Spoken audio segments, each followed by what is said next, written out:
नमस्कार विद्यार्थी मित्रांनो, तुमचं स्वागत आहे आपल्या बी द बेस्ट या यूट्यूब चॅनलला. आणि आज आपण बघतो आहे सामान्य विज्ञान वर्ग 6वी यातील आपला चौथा लेसन आहे सजीवातील विविधता.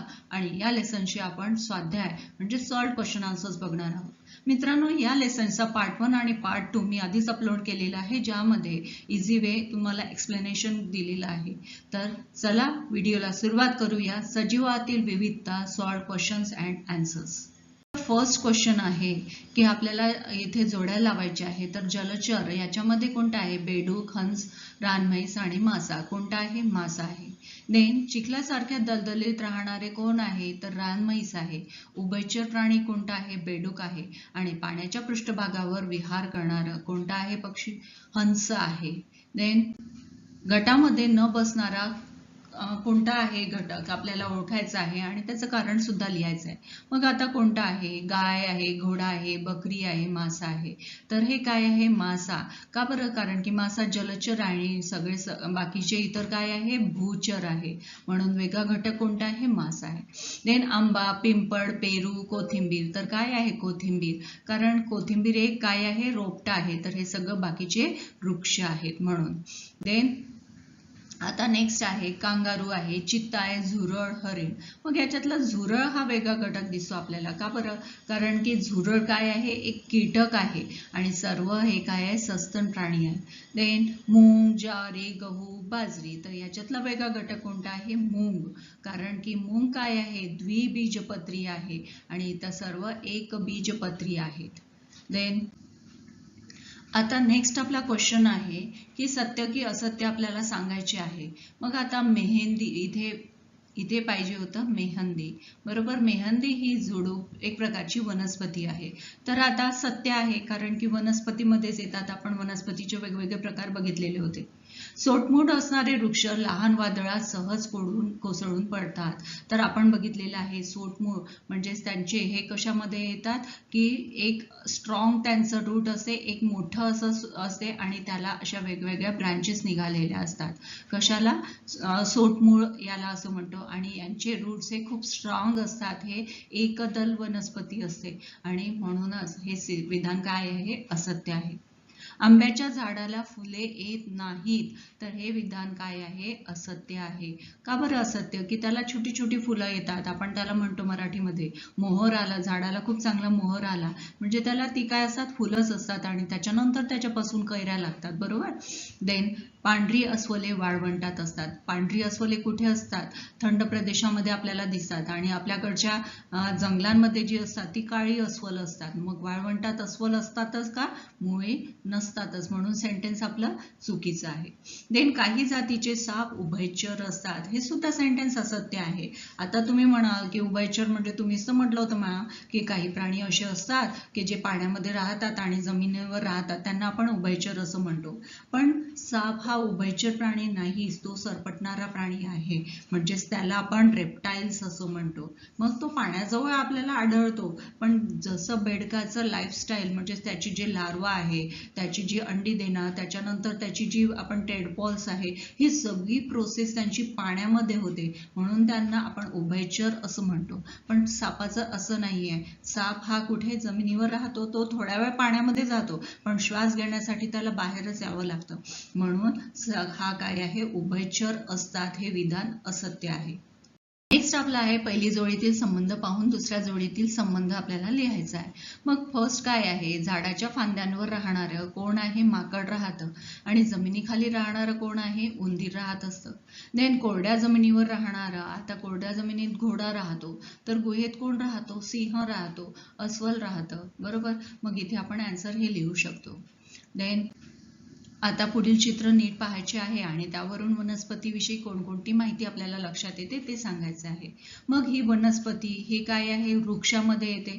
बरोबर. हे द्विजपत्री आहे. द्विजपत्री आहे. याचं मूळ याचं द्विजपत्री आहे म्हणजेच काय की त्यांच्यामध्ये जेव्हा आपण त्याचे पार्ट्स करतो तर द्विबीजपत्री दिसतो, जाळीदार शिराविन्यास असते आणि यांचं सोटमूळ आपल्याला दिसून येतं. देन हे एक रोपटं आहे. रोपटं असल्यामुळे जास्त असं त्यांचे रूट स्ट्रॉंग नसतात, एकबीजपत्री असतात, त्यांचे असे पार्ट्स होत नाही, इक्वल पार्ट्स होत नाही बीजाचे. देन यांच्यामध्ये समांतर शिराविन्यास असते. आपण पार्ट्स केले तर त्याचे इक्वल असे शिराविन्यास पॅरलल लाईन्स असे पडतात आणि तंतुमुळे बघा इथे तुम्हाला जाळ्यांचं असं नेटवर्क झालेलं तयार दिसून येते. आणि हा काय आहे, हे मुद्दे आहेत. आणि नेक्स्ट आपला क्वेश्चन आहे, तुळस ही वनस्पती की वृक्ष, झुडूप आहे की रोपटं आहे, हे ठरवण्यासाठी आपण कोणकोणती वैशिष्ट्य विचारात घेऊ शकतो? तर आपण काय घेऊ शकतो, तुळस ही काय आहे, वनस्पती, झुडूप आहे. म्हणजेच तुळस ही काय आहे, झुडूप आहे. मग हे ठरवण्यासाठी पुढील वैशिष्ट्य लक्षात घेतली. मग काय, वनस्पतीची उंची जास्त काही मोठं नाही दिसत, ते छोटंसं असं मीडियम साईजचं झोडपा एवढं असते. खोडाची जाडी अशी आपण बागेचं आंबा, पिंपळ वगैरे बघितलं, अशी मोठे मोठे खोडं होतात का तुळशीचे? नाही, नाजूकसं खोड असते त्याला फांद्या आहेत की नाही, फांद्या त्याला अशा खूप दिसत नाही, नाजूक असं त्यांचे ब्रँचेस म्हणजे फांद्या असतात. आणि वनस्पतीचा एकूण जास्त मोठा नसतो, तो एक छोटासा आकार असतो. ह्या सगळ्या गोष्टींवरून पाहिलं तर आपल्याला लक्षात येते की तुळस काय आहे, झुडूप आहे. मित्रांनो, तुम्हाला हा व्हिडिओ कसा वाटला कमेंटमध्ये जरूर कळवा आणि व्हिडिओला लाईक, शेअर आणि सबस्क्राईब करायचं विसरू नका, जेणेकरून नवीन येणारे अपडेट्स तुमच्यापर्यंत पोहोचतील.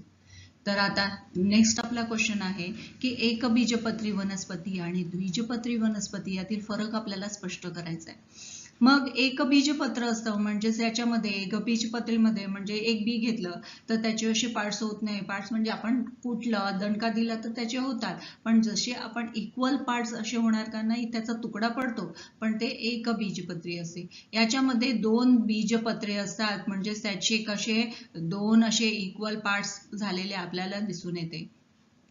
आपल्या इथे शेंगदाणा नाही का, त्याचे 2 इक्वल पार्ट्स केले तर आपल्याला असे 2 वेगळे भाग दिसतात, पण याच्यामध्ये गहू म्हटला की आपल्याला याच्यामध्ये दिसते का इक्वल पार्ट झालेले नाही. मग समांतर शिराविन्यास असतो, यांच्यामध्ये पॅरलल असते, पण इथे जाळीदार असतो, आपल्याला अशी जाळी तयार झालेली, नेटवर्क तयार झालेलं आपल्याला दिसून येतं. देन तंतुमुळे असतात. आता याच्यामध्ये आपल्याला बघितलेलं हे सगळं असं झुडपा असा बंच तयार झालेलं असतं, असं एक रोपट्यासारखं एक तयार झालेलं असतं. आणि हे सोटमूळ असतात, म्हणजे एक मेन असते त्याच्याला आणि त्याला अशा फांद्या फुटलेल्या असतात, बरोबर. आता हे काय झालं, सोटमूळ झालं. आणि एक्झाम्पल इथे दिलेले आहेत. एकबीजपत्रीमध्ये काय आहे, गहू आहे, ज्वारी आहे, इथे मूग आणि हरभरा आहे. देन नेक्स्ट आपला क्वेश्चन आहे, बदक या प्राण्याचा अधिवास कोणता आणि का? आता फर्स्ट म्हणजे अधिवास म्हणजे काय, आपण शिकलेलो आहे. जेव्हा आपण एक्झाम्पल्स पाहिलं होतं ना, तर अधिवास आपण पाहिलं की कुठलीही वनस्पती असो किंवा प्राणी असो, त्यांच्या राहण्यासाठी त्यांना आवश्यक जे घटक ज्या एरियामध्ये, ज्या परिस्थितीमध्ये आवश्यक उपलब्ध असतात त्यालाच आपण अधिवास असं म्हणतो. मग प्रत्येक प्राण्याचा अधिवास वेगळा, प्रत्येक वनस्पतीचा अधिवास वेगळा, आपण हे सगळं शिकलेलं आहोत. मग बदक या प्राण्याचा अधिवास कोणता आहे, पाणथळ आहे, पाण्यामध्ये राहते. मग तो कुठे कुठे राहतो, तलावात दिसतो आपल्याला, नदीत आहे, सरोवर इथे आपल्याला दिसतो. कारण बदकाला पोहण्यासाठी जाळीदार पाय आणि पाण्यावर तरंगणारं शरीर असतं. म्हणजे आता आपण त्याचे पाय बघितले तर आपले पायाचे बोट एकमेकांना असे चिपकलेले असतात का, नाही, ते वेगवेगळे दिसतात. पण जेव्हा आपण बदकाला बघितलं तर त्याच्या पायामध्ये एक पातळशी अशी स्किनची लेअर तयार झालेली आपल्याला दिसते, म्हणून त्याला जाळीदार पाय. तुम्ही नाही का स्पायडरमॅनचे वगैरे ते असे बघितलेले आहे, ते एकमेकांना चिपकलेले असतात, म्हणून त्यांना स्विम करायला सोपं जातं. आणि त्यांचं शरीर पाण्यामध्ये, आपण पाण्यात गेलो की आपलं शरीर ओलं होऊन जाते, पण त्यांचे पंख वॉटरप्रूफ असतात, म्हणून ते पाण्यात ओले होतच नाही आणि शरीर पाण्यावर तरंगणारं शरीर असतं. म्हणून बदक या प्राण्याचा अधिवास कोणता आहे, पाणथळ प्रदेश आहे. आता या लेसन मधला सगळ्यात शेवटचा आपला क्वेश्चन आहे, तुमच्या परिसरातील किमान 5 प्राण्यांचे निरीक्षण करा आणि त्यांचा अधिवास निश्चित करा, बरोबर. आता गाय आपल्याला माहिती आहे जमिनीवर राहते, चिमणी कुठे राहते, झाडावर, मासा पाण्यामध्ये राहतो, कावडा झाडावर राहतो, बेडूक जमीन व पाणी. आता तुम्ही इथे तुमच्या मनाने तुम्हाला जे प्राणी दिसत असतील ते प्राणी लिहू शकता आणि त्यांचा अधिवास काय आहे हे तुम्हाला माहीतच आहे, तर इथे तुम्ही अशा प्रकारे लिहू शकता. देन आता इथे एक तुम्हाला उपक्रम म्हणजेच प्रोजेक्ट दिलेला आहे. तर आसपासच्या परिसरात बदल झाल्याने काही प्राण्यांची तिथे जगणे अवघड होऊन जातं आणि त्यांची संख्या कमी होऊ लागते. अशा प्रकारे महाराष्ट्रातून नाहीसे होण्याचा धोका असलेल्या काही प्राण्यांची चित्र आणि माहिती तुम्हाला मिळवायची आहे आणि ती लिहून ठेवायची आहे. मग आता इथे काय आहे, फर्स्ट काउंट आहे शेकरू आहे. तर आता महाराष्ट्राचा राज्य प्राणी आहे शेकरू. आता हा मुख्यतः कुठे सह्याद्रीच्या दाट जंगलात आपल्याला दिसतो. इथे तुम्हाला पिक्चर दिसत आहे आणि जंगलतोडीमुळे त्याच्या अधिवासाला धोका निर्माण झालेला आहे. आता आपला महाराष्ट्राचा राज्य प्राणी म्हणजेच आपला राज्य प्राणी असल्यामुळे असला तरीही त्याची जी प्रजाती आहे ती आता नष्ट व्हायच्या कगारीवर आहे. म्हणूनच आपण जंगलतोडीला आळा घातला पाहिजे आणि अशा आपल्या राज्य प्राण्याला संरक्षण देण्यासाठी आपण प्रयत्न केले पाहिजे. देन कोणता आहे दुसरा, माळढोक हा पक्षी सुद्धा आहे.